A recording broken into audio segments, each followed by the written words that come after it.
नमस्कार, मैं आस्था और आप देख रहे हैं क्लीन न्यूज यूपी। तो चलिए देखते हैं उत्तर प्रदेश की दिन भर की 10 फटाफट बड़ी खबरों को। इससे पहले आप न्यूज को कहां से देख रहे हैं हमें कमेंट में जरूर बताएं। राशन कार्ड धारकों के लिए आई बड़ी खुशखबरी। राशन कार्ड धारकों की सुविधा को ध्यान में रखकर सरकार की तरफ से कई सुविधाएं शुरू की गई हैं। अब सरकार ने एक और कदम बढ़ाते हुए अंत्योदय कार्ड रखने वाले सभी परिवारों के लिए एक और सुविधा अनिवार्य कर दी है। सरकार ने फैसला किया है कि सभी अंत्योदय कार्ड धारकों के निःशुल्क इलाज के लिए आयुष्मान कार्ड बनाए जाएंगे। इसके लिए जिले और तहसील स्तर पर विशेष अभियान चल रहा है। अभियान के तहत अंत्योदय कार्ड धारक परिवार के सभी सदस्यों का आयुष्मान कार्ड बनाने का लक्ष्य रखा गया है। यूपी खिलाड़ियों को मिलेगा 5 लाख का स्वास्थ्य बीमा। योगी सरकार ने उत्तर प्रदेश के खिलाड़ियों को बड़ी राहत देने जा रही है। अब राज्य के खिलाड़ियों का स्वास्थ्य बीमा कराया जाएगा। बीमा होने से खिलाड़ियों को बड़ी राहत मिलेगी। भारतीय जीवन बीमा निगम से खिलाड़ियों का स्वास्थ्य बीमा कराने के लिए वार्ता की जा रही है। जल्दी उन्हें इसकी सुविधा दी जाएगी। ऐसे में किसी भी खेल प्रतियोगिता व प्रशिक्षण के दौरान खिलाड़ी को अगर चोट लगती है तो उसे अधिकतम 5 लाख रुपए तक की आर्थिक मदद उपचार के लिए दी जाएगी। एकलव्य क्रीड़ा कोष से खिलाड़ियों को फेलोशिप व आर्थिक सहायता भी मिलेगी। यूपी में 4 लाख लोगों को अपने गांव के पास ही मिलेगा रोजगार। योगी आदित्यनाथ सरकार उत्तर प्रदेश में खादी की मांग को पूरा करने के लिए अब हर पंचायत में लोगों को खादी उत्पादन से जोड़ने की योजना तैयार कर रही है। इससे न सिर्फ प्रदेश में खादी की मांग के मुताबिक उत्पादन शुरू हो सकेगा, बल्कि करीब 4 लाख लोग स्वरोजगार से जुड़ेंगे। खादी के उत्पादन से जुड़ने वाले लोगों को इसके लिए प्रशिक्षित भी किया जाएगा। राष्ट्रपिता महात्मा गांधी के खादी दर्शन को केंद्र में रखकर खादी एवं ग्रामोद्योग बोर्ड इस योजना को तैयार कर रहा है। प्रदेश के खादी एवं ग्रामोद्योग मंत्री राकेश सचान ने विभाग को हर पंचायत में खादी उत्पादन के लोग जुड़ें, इसके लिए विस्तृत कार्य योजना बनाने के निर्देश दिए हैं। मंत्री का मानना है कि इस योजना से हर पंचायत में महिलाएं और पुरुष खादी व सूत बनाने के काम से जुड़कर स्वरोजगार से जुड़ेंगे। सीएम योगी आदित्यनाथ के निर्देश, माफिया व अपराधियों की 4000 करोड़ की संपत्ति जब्त। मुख्यमंत्री योगी आदित्यनाथ के अपराधियों के प्रति जीरो टॉलरेंस की नीति के तहत कार्रवाई का सिलसिला लगातार जारी है। यूपी पुलिस ने अभियान के तहत 5 वर्षों में इनाम घोषित माफिया तथा अपराधियों की 4000 करोड़ की अवैध संपत्ति जब्त की है, जिसमें गोरखपुर जोन में सर्वाधिक 593 करोड़ की अवैध संपत्ति जब्त की गई। इनमें गोरखपुर जोन में सर्वाधिक 593 करोड़ की अवैध संपत्ति जब्त की गई। पुलिस ने 20 मार्च 2017 से 29 अगस्त 2022 तक 25,000 रुपये के 12,811, 50,000 रुपये के 1,317 तथा 50,000 रुपये से अधिक के 150 इनामी अपराधियों के खिलाफ कार्रवाई की है। साथ ही 795 माफिया व अपराधियों के विरुद्ध रासुका के तहत कार्रवाई की गई है। इसके अलावा गैंगस्टर एक्ट के तहत 17,694 मुकदमों में 56,491 अपराधियों को गिरफ्तार कर जेल भेजा है। यूपी में तेज हुई बीजेपी और सपा की सियासी जंग। 2024 में होने वाले लोकसभा चुनाव की तैयारी में जुटे नेता एक दूसरे पर जमकर हमला बोल रहे हैं। इसी क्रम में सपा के राष्ट्रीय अध्यक्ष और पूर्व मुख्यमंत्री अखिलेश यादव ने जहां वादाखिलाफी को भाजपा का वास्तविक चरित्र बताया, तो वहीं डिप्टी सीएम ब्रजेश पाठक ने सपा को भ्रष्टाचार की पोषक पार्टी। अखिलेश यादव ने कहा कि वादाखिलाफी भाजपा का वास्तविक चरित्र है। जनता को धोखे में रखने के लिए नए नए वादों और जुमलों की हेराफेरी में उससे महारत है। पवित्र मां गंगा और यमुना नदी से भी भाजपा धोखा करती है। 2027 से पहले जनता भाजपा को 2024 में ही निपटा देगी।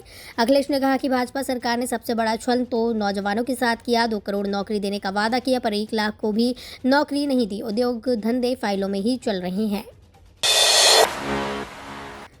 यूपी में बनेगा विश्व स्तरीय आदिवासी संग्रहालय, केंद्र के साथ मिलकर कार्य योजना तैयार। उत्तर प्रदेश में विश्व स्तरीय ट्राइबल म्यूजियम बनेगा। इसके लिए लखनऊ पहुंचे केंद्रीय जनजातीय कार्य मंत्रालय के संयुक्त सचिव डॉक्टर नवलजीत कपूर के साथ विशेष कार्य योजना बनाई गई है। इस म्यूजियम में जहां आदिवासियों की संस्कृति को झलक देखने मिलेगी, वहीं उनके उत्पादनों की बिक्री के लिए दुकानें भी होंगी। संयुक्त सचिव ने समाज कल्याण मंत्री असीम अरुण से भी मुलाकात की और प्रदेश में जनजाति कल्याण की योजनाओं में तेजी लाने के लिए विचार विमर्श किया। राष्ट्रपति चुने जाने से पहले द्रौपदी मुर्मू जब यूपी के विधायकों व सांसदों से वोट मांगने आई थी, तो यहां प्रदेश के अलग अलग हिस्सों से आदिवासियों ने आकर उनका स्वागत किया।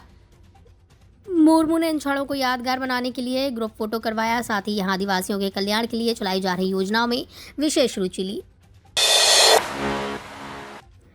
सरकारी भवन भी बन सकेंगे यूपी बोर्ड के परीक्षा केंद्र। यूपी बोर्ड परीक्षा 2023 में नकल व अव्यवस्था रोकने के लिए संसाधन युक्त परीक्षा केंद्रों के निर्धारण की कवायद शुरू कर दी गई है।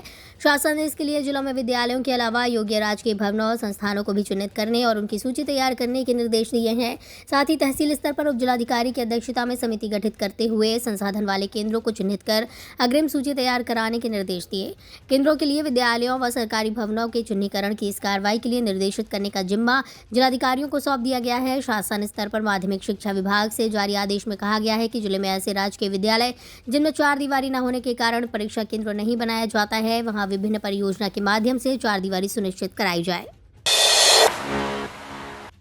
अब एक्सप्रेस ट्रेनों में मनोरंजन की पूरी व्यवस्था करेगा रेलवे। अब यात्री मनोरंजन के साथ सफर का आनंद ले सकेंगे। रेलवे ने एक्सप्रेस ट्रेनों की एसी कोचों में एलईडी टीवी लगाने का फैसला किया है। प्रथम चरण में शुक्रवार को 12531 12532 नंबर की लखनऊ गोरखपुर लखनऊ इंटरसिटी एक्सप्रेस में शुरुआत हो गई है। अधिकारियों के मुताबिक यात्री टीवी के माध्यम से डिजिटल ऑडियो और वीडियो आउट ऑफ होम समाचार, सूचना तथा खेल आदि का सजीव प्रसारण देख और सुन सकेंगे। इस योजना के अंतर्गत पूर्वोत्तर रेलवे में लखनऊ मंडल प्रशासन को प्रतिवर्ष 3,50,000 रुपये की आमदनी होगी। लखनऊ मंडल प्रशासन ने innovation non fair review idea scheme के अंतर्गत 4 ट्रेनों में यात्रियों के मनोरंजन के लिए एसी कोचों में एलईडी टीवी लगाने का फैसला किया है।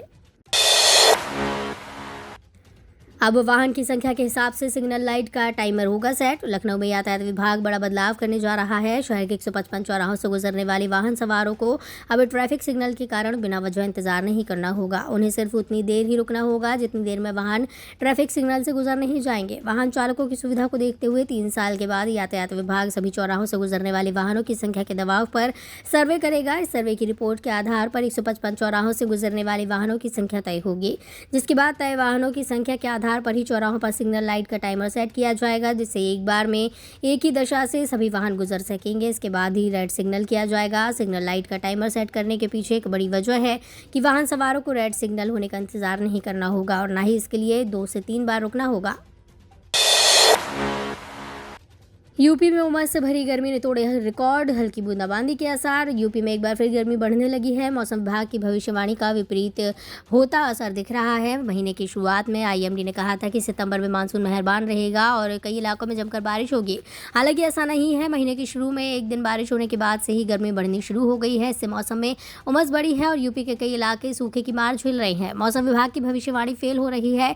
मानसून का प्रभाव कम हो गया है। बारिश कम होने से लोगों को परेशानी हो रही है। हालांकि मौसम विभाग का कहना है कि उमस और गर्मी के बीच हल्की बूंदाबांदी के आसार हैं। तो वहीं किसान कई इलाकों में कम या बारिश न होने से परेशान है। धान की बुआई और रोपाई न होने से इसका असर खेती पर पड़ रहा है। राजधानी लखनऊ में मौसम ठीक होने और बारिश की संभावना है। ये तो थी दिन भर की बड़ी खबरें। रोजाना सुबह और शाम यूपी की ताज़ा खबरों के लिए चैनल को सब्सक्राइब करना बिल्कुल न भूलें।